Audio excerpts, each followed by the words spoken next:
invitados, quienes compartirán sus conocimientos y experiencias en este tema tan importante. Les insto a prestar atención, a hacer preguntas y reflexionar sobre lo que escucharán en el día de hoy, porque juntos podemos ser agentes de cambio en la lucha por la justicia y la libertad. Gracias.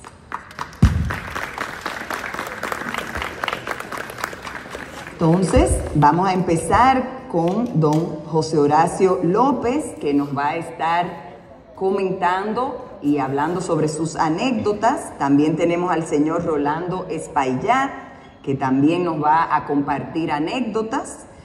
El señor José Cáceres, más adelante también, y el señor Tomás Beliar. Así que un aplauso para todos ellos. Gracias por estar aquí. Pasamos ahora con el señor Rolando Espaillat. Bueno, saludos a todos. Yo soy el más joven del grupo, así que pocas cosas tengo que memorizar de Trujillo. Fíjense, hay una idea ahora con que hace falta un Trujillo, que es importante un Trujillo. Pero el que dice eso no tiene la idea, no vivió lo que era esa época. Trujillo era un dios para aquí. Era el dueño del país.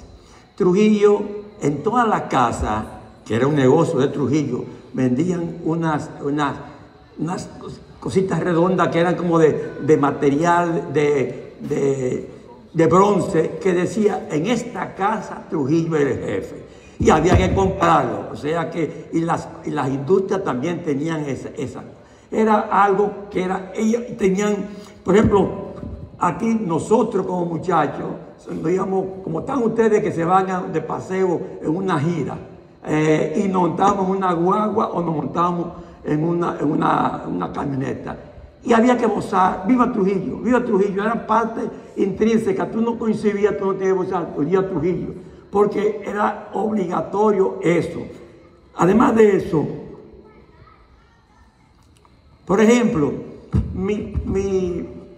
en Santiago hubo un abogado muy famoso, Federico Carlos Álvarez, y le estaban celebrando los 50 aniversarios de Federico Carlos. Recuerdo que papá, que es abogado, estaba en la reunión, pues todos salieron presos. Le pasaron un consejo disciplinario porque no se mencionó a Trujillo en esa actividad. Esa actividad no era para Trujillo, pero había que mencionarlo. Todos. Recuerdo que al poco tiempo, papá, que era rotario, hicieron en la finca de nosotros, que es una finca en la Loma, con un sitio muy bonito, hicieron una actividad rotaria de todo el Cibao. Y recuerdo que pusieron letrero de Lora, Trujillo, Trujillo, porque la gente tenía un terror. Aquí había que mencionarlo a Trujillo. Sin contar que tú no podías hablar con nadie en contra de Trujillo porque cualquiera era un calié o un espía. Además, Trujillo, esto era un negocio de él. Era un negocio. Un negocio en el sentido de que, recuérdense que el Corde y la otra Alsea, que eran todas las compañías industriales que tenía el gobierno, eran de nosotros, del gobierno del Estado, porque eran de Trujillo. Trujillo era dueño de toda la cementera, la fábrica de alambre. Con eso hay ciertas anécdotas, porque también él hacía negocio como gobierno. La fábrica de alambre, él, como necesitaba vender alambre de púa, entonces él dio una disposición donde decía que las carreteras o las carreteras comunales no debían tener malla. O sea, que son las mallas que le ponen, porque eso producía ratones. Y había que poner alambrada para él vender sus alambres. Inclusive, él prohibió que nadie podía andar en la ciudad descalzo, porque él tenía la fábrica de zapatos, la FADO, para poder vender los zapatos. Inclusive yo fui víctima de esa. Nosotros vivíamos enfrente del Parque Cáceres en Moca, y yo vivía todo el día corriendo, jugueteando en el parque descalzo. Pues me agarraron preso junto con un primo mío, pero detenido, y nos llevaron a la policía que daba, porque mi papá tuvo que ir a sacarnos a nosotros porque andábamos descalzos. O sea, miren cómo era la vida de esta gente. Además, en el caso mío, mi familia, yo soy español, pero también Bencosme, mi familia Bencosme fue lo que llamaban desafecto a Trujillo, porque mi bisabuelo Cipriano Bencosme lo mataron en la loma, de que subió Trujillo, él subió, se fue a la loma y lo mataron. Pero también mataron a mi abuelo, que era del gobierno de Horacio Vázquez, y se tuvo que ir a Estados Unidos y allá lo mataron. Y también mataron a Donato Bencosme, que era otro tío de nosotros, y ese lo tiraron por el mismo sitio donde tiraron la Mirabal, camino por aquí. O sea que imagínense cómo era la vida de ese. Yo, por ejemplo, no pude sacar pasaporte. A mí no me daban pasaporte porque era Bencosme. Y aquí la gente no es de que el pasaporte tú salías y te tenías que devolverlo para yo guardarlo. Eso era una cosa tremenda, lo de Trujillo. Perfecto. Además, había algo que aquí hablan de la policía, que cuando Balaguer, bueno, pero eso era un desastre cuando Balaguer, pero piense con Trujillo.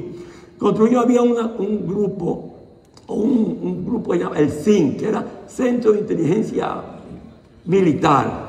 Entonces la gente tenía un cepillo. Los cepillos son los Volkswagen, eso, que suenan cuando suenan los cepillos.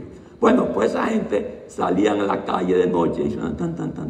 Y todo el mundo tenía terror porque ellos tenían, o sea, aquí no se podía oír radio de fuera del país. Entonces ellos tenían un aparato especial que detectaban quién estaba oyendo. Recuerdo una que me pasó a mí, para Navidad siempre ponían los juguetes en las vitrinas y uno con muchachos se paraba en la vitrina. Nosotros nos paramos un grupo de amigos a ver cuáles juguetes queríamos y oíamos el ta.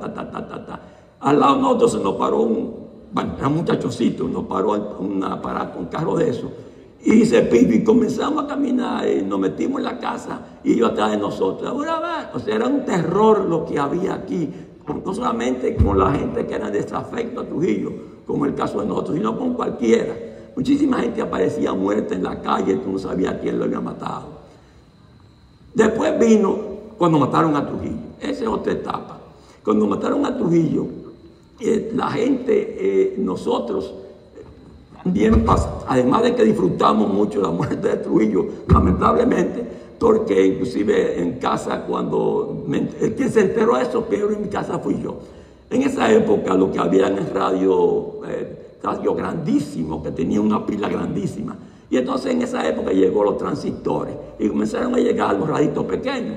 Yo me compré uno porque tenía banda baja y yo podía oír la noticia en contra de Trujillo que la hacían en Radio Swan. Entonces, yo estoy oyendo eso, dice, atención, mucha atención, acaba de ser vilmente asesinado el doctor Rafael Leonidas Trujillo Molina, benefactor de la patria y padre de la patria nueva. Ese era su título. Y yo voy de papá, le digo, espérate un momentico que estoy entregando dinero. Y cuando se va, yo, ¿qué pasa? Mira, le enseño, mataron a Trujillo.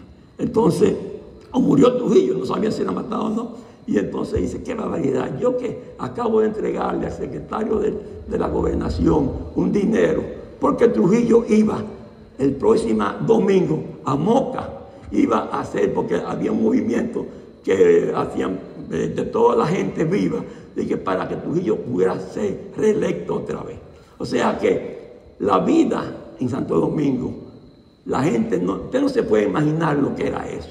Porque es otro mundo, era otra época, otra cuestión. Y entonces aquellas personas que hablan de que les gustaría que regresara o que hubiera una dictadura, se ve que no han pasado eso. Era una cosa desastrosa. Así como dice él, que mataron, cogían a la calle, lo cogían preso, lo llevaban, mataron muchísima gente aquí, Trujillo. Y no Trujillo. Bueno, tengo una anécdota de lo que era esa gente. Un primo mío era gobernador. Primo de papá, gobernador en Moca, Luis Guzmán, y tenía una relación con Trujillo. Entonces venían un sobrino de Trujillo nieto, hijo de Nené Trujillo. Y nosotros, como éramos primos, nos juntamos y fuimos al cine de Moca, que se llamaba el Teatro Marisa. Y cuando yo voy a pagar, dice, eran como 5 o 6, los Trujillos no pagan. Y entonces entramos toditos de gratis. Oiganse cómo era la forma de ver, los Trujillos no se les cobra. O sea que piensen los jóvenes especialmente que eso de la dictadura, porque no solamente la dictadura, era tiranía, había dictadura que no se podía hacer nada si no era él, pero también había tiranía porque mataban a todos los que estaban en contra. Así que ténganlo como pensamiento y ojalá nunca vuelva una dictadura de ningún tipo. Muchas gracias.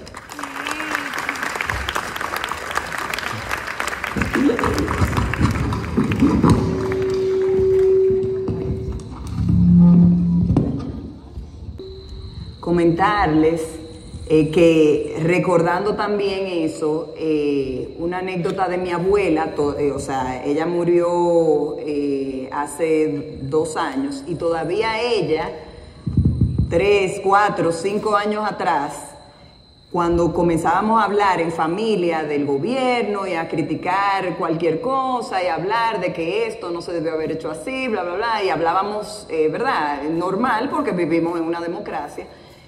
Y ella todavía le daba una ansiedad de pensar que las muchachas del servicio pudieran escuchar que estábamos criticando el gobierno, porque ya eso, como dice don Rolando, eso ya lo tenía en las venas. O sea, ella le daba terror que las muchachas pudieran ir a hablar que en esta casa se estuviera hablando mal del gobierno, porque ella no entendía, o sea, no entendía, o no que no entendía, sino que fue algo que la marcó tanto, exacto, traumatizada, que ella siempre, no, espérense, hablen bajito, que los vecinos, la señora del servicio que está ahí. Entonces miren cómo tantos años después, cuando ya eso no se vive aquí, para ella no lo superó, ¿ok? Así que lo recordé ahí cuando don Rolando estuvo hablando de eso. Entonces, muchas gracias. Vamos a pasar ahora con cuando hagan su pregunta, si quieren que sea alguien en particular, pues nos dicen, y si queda abierto, pues también decidimos ahí quién quiere responder. Buenas, mi nombre es Antonella Pérez y yo tengo una pregunta. Después de la muerte de Trujillo, ¿quién como que se encargó del país? O sea, sí, hubo muchos grupos, movimientos contra Trujillo, pero ¿quién como que organizó todo eso? O sea, ¿cómo hicieron los partidos políticos después de eso y así?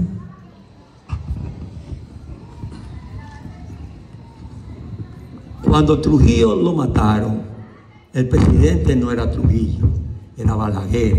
Claro que era un presidente títere que hacía todo lo que Trujillo quisiera. Y que lo pusieron porque como hubo un atentado en Venezuela contra el presidente Betancourt, quisieron darle un carácter como de tranquilidad y se lo pasaron a Balaguer. O sea, el gobierno que siguió fue el gobierno de Balaguer. Regresaron los hijos de Trujillo, principalmente Ramfi, que fue cuando él mató al grupo, asesinó al grupo que había matado a Trujillo, y después vino un consejo de Estado.